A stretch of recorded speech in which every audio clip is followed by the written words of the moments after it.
Hi everyone, मैं श्वेता जायसवाल आप सभी का स्वागत करती हूँ स्कूल शिक्षा के आपके अपने यूट्यूब परिवार में। और आज के इस वीडियो में हम बात करने वाले हैं बेटा सैनिक स्कूल के बारे में। एक ऐसी दुनिया जहाँ पे डिसिप्लिन से पर्सनालिटी बनती है और हार्ड वर्क से सपने पूरे किए जाते हैं। आज की इस वीडियो में हम स्पेसिफिक क्लास 6 के एलिजिबिलिटी क्राइटेरिया के बारे में बात करेंगे, क्लास 6 के एडमिशन प्रोसेस के बारे में बात करेंगे कि क्या क्या आपका एग्जाम फॉर्म कब आता है, एग्जाम पैटर्न क्या होता है और सिलेबस क्या होता है, एलिजिबिलिटी क्राइटेरिया क्या होती है एंड कैसे कैसे हम इससे प्रिपरेशन कर सकते हैं, इन सभी चीजों के बारे में। तो अगर आप क्लास 5 में हो और क्लास 6 में सैनिक स्कूल में एडमिशन लेना चाहते हो तो वीडियो को एंड तक जरूर देखना एंड पसंद आए तो लाइक एंड कमेंट भी करना, ठीक है। तो सबसे पहले हम बात करेंगे बच्चे कि सैनिक स्कूल होता क्या है। सैनिक स्कूल आपका एनटीए के द्वारा यहाँ पे सैनिक स्कूल में आपके जो भी बच्चे आगे चल करके ऑफिसर बनना चाहते हैं, एनडीए सीडीएस जैसे एग्जाम्स को क्वालिफाई करना चाहते हैं और आगे चल करके देश की रक्षा करना चाहते हैं, उनके लिए यहाँ पे ये प्रॉपर एक स्कूल ऐसा डिजाइन किया गया है। यहाँ पे आपको पढ़ाने के साथ साथ में फिजिकली बहुत अच्छे से ट्रेन किया जाता है पूरे डिसिप्लिन के साथ में कि आप आगे चल करके एक अच्छे ऑफिसर बन सको, ठीक है। एग्जाम यहाँ पे जो पढ़ाई होती है बेटा वो सीबीएसई बोर्ड से कंडक्ट होती है और सीबीएसई मीडियम मतलब इंग्लिश मीडियम में अच्छी पढ़ाई होती है आपकी, ठीक है। Discipline, leadership, quality and premium quality education सब कुछ आपको प्रोवाइड किया जाता है। इसका एंट्रेंस एग्जाम देना होता है आपका। अब इसका एंट्रेंस एग्जाम कब होता है, कौन कराता है, फॉर्म कब आता है और कहां से हमको इसके बारे में पता चलता है कि हम सारे फॉर्म्स वगैरह को फिल करेंगे, ये सब आपके बारे में यहाँ पे आगे हम बताने वाले हैं। सबसे पहले कि इसका एग्जाम जो है बेटा वो एनटीए नेशनल टेस्टिंग एजेंसी जो है वो कंडक्ट कराती है और भी सारे एग्जाम्स यहाँ पे एनटीए जो है कंडक्ट कराती है। तो सैनिक स्कूल भी यहाँ पे एनटीए, यानी कि आपको जब सैनिक स्कूल का फॉर्म आएगा तो एनटीए द्वारा जो भी नोटिस आएगी उसमें आपको पता चलेगा। अब इस एग्जाम का नाम है AISSEE ऑल इंडिया सैनिक स्कूल एंट्रेंस एग्जाम, ठीक है। ये एग्जाम जो है इसका फॉर्म आपका आता है सितंबर से अक्टूबर के मंथ में और एग्जाम होता है आपके उसके 2 से 2.5 महीने बाद यानी कि जनवरी में होता है, ठीक। ये सारी चीजें आपको हम लोग आगे आने वाले जब भी जो भी अपडेट्स आएंगे उस चैनल इसी चैनल पे आपको हम बताते हैं। आप और भी प्रीवियस वीडियोस है आप उसको देख सकते हो, ठीक है, और भी इंफॉर्मेशन के लिए कि कब कैसे इसका फॉर्म फिल करते हैं सब, ठीक है। तो आगे भी आपको बताया जाएगा इन सभी चीज के बारे में। उसके बाद एग्जाम पैटर्न क्या होता है बेटा, सितंबर से अक्टूबर में फॉर्म तो आ जाता है। एग्जाम पैटर्न इसका जो होता है ये ऑफलाइन मोड में होता है, यानी कि आपको इसमें ओएमआर फिल करना होता है और आपका ऑफ पेन पेपर मोड में एग्जाम होता है। साथ में अगर हम बात करते हैं तो यहाँ पे क्लास 6 के लिए जो आपका एग्जाम पैटर्न हो गया ओएमआर बेस्ड एग्जाम होता है, एमसीक्यू टाइप क्वेश्चन आते हैं यहाँ पे और आपको 2.5 घंटे का समय मिलता है, यानी कि 150 मिनट्स आपको एग्जाम देने के लिए मिलता है। नेगेटिव मार्किंग यहाँ पे नहीं होती है। अब हम आते हैं इसमें कि यहाँ पे आपको एलिजिबिलिटी क्राइटेरिया क्या होती है। चलो आप 5th में हो, आप 6 के लिए प्रिपरेशन करना शुरू कर दिए, लेकिन यहाँ पे एक क्राइटेरिया है एज एलिजिबिलिटी क्राइटेरिया। अगर आप इस इसमें आ रहे हो, एलिजिबिलिटी में आ रहे हो तो ही आप एग्जाम का फॉर्म फिल कर सकते हो। अदरवाइज एग्जाम क्वालिफाई करने के बाद भी अगर आपकी एज उसमें सही नहीं है, आप कम एज के हो या फिर ज्यादा एज के हो, क्राइटेरिया में नहीं आ रहे हो तो आप एग्जाम से बाहर हो सकते हो। अब ये एज एलिजिबिलिटी क्या है इसको देख लेते हैं। आप अगर 5th में हो, ठीक है ना, उसके बाद में आपकी एज यहाँ 10 से 12 साल होनी चाहिए। इसमें भी ये मेंशन है कि आपकी डेट ऑफ बर्थ 1 अप्रैल 2014 से लेकर के 31 मार्च 2016 के बीच में होनी चाहिए। अब ये बेटा आपका 2026 का है, एक साल आपका और बढ़ सकता है, यानी कि ये आपका 15 हो जाएगा और वहां पे आपका 2017 हो जाएगा, ठीक है ना। आगे अपडेट्स आएंगी, सितंबर में जब फॉर्म आएगा तो वो अपना ऑफिशियल प्रोस्पेक्टस देते हैं। ये सारे जो इन्फॉर्मेशन आपको हम दे रहे हैं, बता रहे हैं, ये इनके ऑफिशियल प्रोस्पेक्टस में ही लिखा हुआ था, ठीक है, वहीं से बता रहे हैं। तो ये रहा आपका एलिजिबिलिटी क्राइटेरिया। आप इसको एक बार जरूर से चेक कर लीजिए कि आप इसमें एलिजिबिलिटी में आ रहे हो कि नहीं आ रहे हो, ठीक है ना।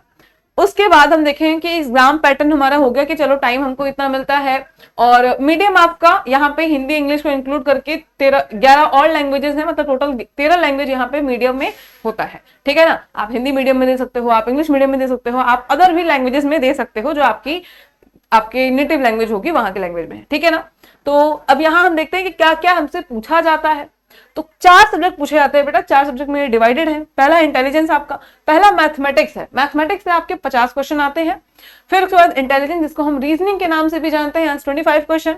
लैंग्वेज से 25 क्वेश्चन, लैंग्वेज आपका इंग्लिश हिंदी दोनों में से कोई एक आपको ऑप्ट करना होता है। लैंग्वेज यहाँ 2 होता है, ठीक है, कोई एक जो आप ऑप्ट करते हो, चाहे हिंदी कर लो चाहे इंग्लिश कर लो, उसके 25 क्वेश्चन आएंगे। और फिर GK GS and current affair होगा जहां से आपके 25 क्वेश्चन। मैथ्स का जो वेटेज होता है वो 150 मार्क्स का होता है और बाकी क्वेश्चंस का जो वेटेज होता है वो 50 मार्क्स का मिलाकर के टोटल 300 मार्क्स का ये एग्जाम होता है। 125 क्वेश्चन पूछे जाते हैं, ठीक है। और ये रहा आपका पूरा एग्जाम पैटर्न कि आपके क्या क्या क्वेश्चन पूछे जाएंगे, कितने मार्क्स का एग्जाम होगा ये, ठीक है ना। अब इसके बाद में हम बात करते हैं कि इसका सिलेबस क्या होगा। मीडियम मैंने बता दिया आपको, बाकी स्कीम बता दी मैंने आपको, ऑफलाइन मोड में एग्जाम होगा ये बता दिया मैंने, एलिजिबिलिटी क्या होगी ये बता दिया मैंने। तो अब हम इसके बारे में पढ़ते हैं आगे चल करके कि इसका सिलेबस क्या होगा, ठीक है ना। चलिए, मैथमेटिक का सिलेबस जो होता है बेटा, यहाँ पे core numbers, applied math, arithmetic focus, geometry, measurements, ठीक है। तो यहीं पे आप इसको और भी डेप्थ में है, नेचुरल नंबर होगा, प्राइम एंड कंपोजिट नंबर होगा, डेसिमल्स होगा, जो भी नंबर्स वाले हम चैप्टर्स होते हैं वो सारे नंबर्स वाले, percentage, profit and loss, simple interest, उसके बाद में एलसीएम एचसीएफ, फ्रैक्शन, ठीक है, यूनिटरी मेथड और रेशियो प्रोपोर्शन, फिर लाइन एंड एंगल, सर्कल, ठीक है, और मेजरमेंट में area, perimeter, volume and cube, ये सारे टॉपिक्स आपके मैथ्स के आते हैं। मैथ्स का वेटेज सबसे ज्यादा होता है बेटा, आपको मैथ्स आपकी जरूर से स्ट्रांग होनी चाहिए अगर आप इस एग्जाम को क्वालिफाई करना चाहते हो तो। और मैं आपको एक चीज बता दूं कि कभी कभी क्या होता है कि आपके मान लो 300 मार्क्स का एग्जाम हो रहा है, अब 2 बच्चे हैं एडमिशन के टाइम पे, 2 बच्चे हैं जिनका 262 मार्क्स जो है वो आया हुआ है। तो उस कंडीशन में क्या होता है कि आप किस बच्चे का एडमिशन लिया जाएगा, पहले वहां पे उनके मैथ्स के मार्क्स को देखा जाता है, किस बच्चे का मैथ्स का मार्क्स ज्यादा है, जिसका भी ज्यादा होगा उसका एडमिशन ले लिया जाएगा। तो ऑब्वियसली आपका यहाँ मैथ्स जो है वो काफी स्ट्रांग होना चाहिए, ठीक है ना। नेक्स्ट आएंगे हम यहाँ पे हमारे इंटेलिजेंस का जो सिलेबस है उसको देखेंगे। तो critical thinking, family relations, series and sequences, logical reasoning, analogies, उसके बाद pattern classification and visual reasoning. इसके डिटेल में सिलेबस और भी हम इसके बाद में वीडियो में बनाएंगे, ठीक है। और अदरवाइज आप अच्छे से देखना चाहते हो तो यहाँ पे आपको शॉर्ट्स में जाकर के आपको एकदम डिटेल मिल जाएगा। अदरवाइज इसके बाद में हम आपके सिलेबस पे एक पूरी डिटेल वीडियो और भी बनाएंगे जिसको आपको देख लेना है आगे चल करके, इसी चैनल पे आपको मिलेगा। तो चैनल को सब्सक्राइब भी कर लीजिएगा आगे अपडेट्स के लिए। चलिए नेक्स्ट करेंगे लैंग्वेज एंड सिलेबस। लैंग्वेज में आपका हिंदी ग्रामर आ सकता है, ठीक है, हिंदी ऑप्ट करोगे तो हिंदी के क्वेश्चंस आएंगे, एंड इंग्लिश ऑप्ट करोगे तो इंग्लिश के क्वेश्चन आएंगे। अब टॉपिक्स कैसा आता है, पहला कॉम्प्रिहेंशन, ये पूरे पेपर में आपका कॉम्प्रिहेंशन ही आता है, ठीक है, अनसीन पैसेज जिसको हम हिंदी में अपठित गद्यांश कहते हैं। अब उसमें से क्वेश्चन में आपके वोकैबुलरी में सिनोनिम एंटोनिम हो जाएगा, ठीक है ना, इडियम्स एंड फ्रेजेस आ जाएगा, कभी कभी आपके नाउन प्रोनाउन, ठीक है, वर्ब एडजेक्टिव, यहां से क्वेश्चन आता है, ठीक। उसके बाद करंट अफेयर की बात करेंगे बेटा, तो यहाँ पे डिफेंस, ऑब्वियसली आप सैनिक स्कूल में जा रहे हो तो आपको डिफेंस सिस्टम के बारे में, स्पोर्ट्स के बारे में करंट अफेयर से पूछेगा। फिर कुछ आपकी जियोग्राफी हो गया, हिस्ट्री हो गया, पॉलिटिकल साइंस हो गया, इकोनॉमिक्स हो गया, यहाँ से क्वेश्चन आते हैं।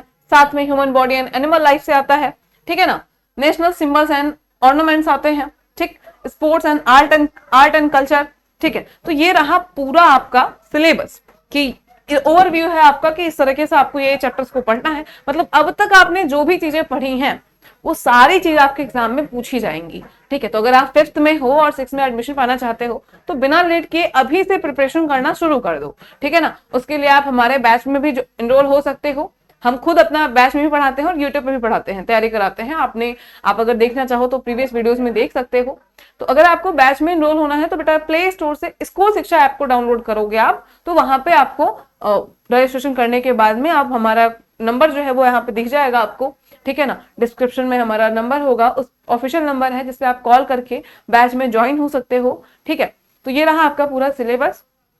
थोड़ा सा अगर हम बात करते हैं बच्चे, यहाँ पे एक और चीज आती है रिजर्वेशन की। जैसे मान लो आप साउथ के, मान लो आप तमिलनाडु से बिलोंग करते हो, तो तमिलनाडु में जो हमारा सैनिक स्कूल होगा वहां पे आपको रिजर्वेशन मिलेगा, ठीक है। ये रिजर्वेशन कैसे होता है कि जैसे किसी भी स्टेट का कोई सैनिक स्कूल है तो उस सैनिक स्कूल में जितनी भी सीटें रहेंगी उतनी सीटों के 67% सीटें सेम स्टेट वालों, ठीक है, होम स्टेट वाले जो बच्चे होंगे उनके लिए रिजर्व्ड होंगी, ठीक है। बाकी बचे 33% सीटें जो होंगी वो अदर स्टेट के जो बच्चे सैनिक स्कूल का एग्जाम देंगे और उस सैनिक स्कूल के लिए अप्लाई करेंगे उनके लिए वो रिजर्व्ड होंगी, ठीक है। तो ये आपको होम स्टेट में होने का रिजर्वेशन मिलता है। और उसके बाद में category wise certificate, category wise भी आपका रिजर्वेशन होता है। वो कैसे होता है, तो वो यहाँ पे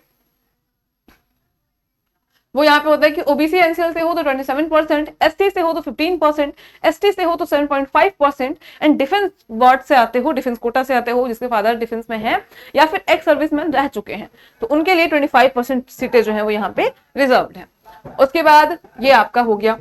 अच्छा, इसकी फीस बेटा, क्योंकि आप वहां पे प्रॉपर रह के पढ़ाई करते हो, आपके एकेडमिक्स है, आपका रहना है, आपकी ड्रेसिंग है, ठीक है, ड्रेस वगैरह सब आपका है वहां पे, मतलब सब कुछ चार्जेस लेके आपका जो टोटल कॉस्ट आता है वो ईयरली आपका 1.5 to 2 लाख करके आता है। ठीक है, कुछ बच्चों के लिए ये थोड़ा सा ज्यादा हो सकता है, लेकिन आगे चल के आपको स्कॉलरशिप वाली चीजें भी होती हैं। और बेटा सबसे इंपॉर्टेंट कि जो फैसिलिटी आपको इस फीस में मिल रही है, इस फीस में आपको कहीं और नहीं मिल सकती है। जो डिसिप्लिन आपको वहां मिल रहा है और जो आप रेडी हो रहे हो वहां पे, वो उसके सामने ये पैसे कुछ नहीं है।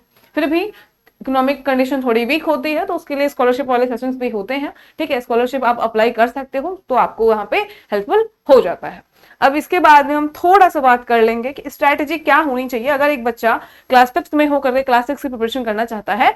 तो वहां पे सबसे पहले कि आपको एनसीईआरटी पे फोकस करना है। ठीक है ना, मैथ्स के लिए, जीके जीएस के लिए, ठीक है ना, सभी के लिए आपको एनसीईआरटी फोकस करना है। और साथ में आपको कोई एक प्रॉपर अच्छे से बैच देख लेना है जहां से क्वेश्चन बिल्कुल उसी पैटर्न पे आपके क्वेश्चन जो है वो कराए जाते होंगे। ठीक है, पीवाईक्यूज आपको देखना है उसके लेवल के लिए, और कितना पेपर आपका जो है हार्ड आता है, क्या लेवल होता है, क्वेश्चंस कितने पूछे जाते हैं, इन सभी चीजों के लिए आपको पीवाईक्यूज को देख लेना है। देन आता है आपका करंट अफेयर, आपको डेली बेसिस पे करना है। करंट अफेयर एक ऐसी चीज है कि आप उसको अचानक से एक दिन में नहीं पढ़ सकते हो। ठीक है, तो आप डेली बेसिस में अगर पढ़ने की हैबिट डालते हो करंट अफेयर, तो आप एक तो अवेयर भी रहोगे चीजों से, और साथ में आपका यहाँ पे एक चीज रेडी भी होता रहेगा। ठीक है, टाइम मैनेजमेंट आपको ध्यान देना है कि अगर आपका 2.5 घंटे का पेपर है और 150 क्वेश्चन पूछे जा रहे हैं, 125 क्वेश्चन पूछे जा रहे हैं, तो आपका टाइम मैनेज होता रहे। और सबसे ज्यादा टाइम टेकिंग जो होता है वो मैथ्स होता है, तो आपको मैथ्स को बिल्कुल टाइम सेट करके क्वेश्चन को सॉल्व करना है कि यार हम लोग का जो क्वेश्चन है हम उतने कम टाइम में कर ले, या फिर जल्दी से जल्दी क्वेश्चन को सॉल्व कर पाए। ठीक है, तो आपको टाइम मैनेज का भी यहाँ पे ध्यान देना होता है। डेली मॉक टेस्ट ये थोड़ा सा बाद का प्रोसेस होता है कि जब आपका सिलेबस कंप्लीट हो जाए, जब आप अपने आप को एनालाइज करना चाहते हो, तो आप मॉक टेस्ट वगैरह दो। मॉक टेस्ट भी हम प्रोवाइड करते हैं अपने ही ऐप पे। ठीक है, तो आगे चल करके आपको बैच के बाद में मॉक टेस्ट वगैरह चाहिए होगा, तो हम मॉक टेस्ट यूट्यूब पे भी सॉल्व कराते हैं। ठीक है, और उसको ऐप में भी प्रोवाइड करते हैं, तो आप वहां से उसकी हेल्प से कर सकते हो एनालाइज कि आपकी प्रिपरेशन कितनी है, और अगर आप एग्जाम देने जाते हो तो आप कितना स्कोर कर सकते हो। ठीक है, तो ये रहा आपका प्रॉपर स्ट्रैटेजी। ठीक है बच्चे, तो आई होप कि आपका जो भी डाउट होगा वो इस वीडियो में क्लियर होगा कि एग्जाम पैटर्न कैसा होता है, सिलेबस क्या आता है, फॉर्म्स कब आएंगे, एग्जाम कब होगा। तो आज से आपने, अगर आपने आज ये वीडियो देखी है, तो अब से अपना टाइम जो है वो गिनना शुरू कर दो कि भाई मेरे पास इतना टाइम बचा है और मुझे प्रिपरेशन करनी है। तो एंड ऑल द बेस्ट बेटा, डेडिकेशन के साथ, कंसिस्टेंसी के साथ में, एक अच्छी प्रिपरेशन के साथ आप सैनिक स्कूल में एडमिशन ले सकते हो, और बहुत सारे बच्चों ने लिया है। आगे और भी अपडेट्स के लिए चैनल को सब्सक्राइब कर लीजिएगा, और वीडियो पसंद आई होगी तो उसको लाइक एंड कमेंट जरूर करिएगा। देखो एक और चीज मैं तुमको बोलना चाहूंगी, कोई भी चीज जब हम मैनिफेस्ट करते हैं कि मुझे ये चीज, जैसे हमको कुछ बनना है, तो आप उसको इमेजिन करने लगो, आप उस जगह जा करके उसको इमेजिन करने लगो कि हाँ मैं उस जगह पहुंच गया या मैं उस जगह पहुंच गई।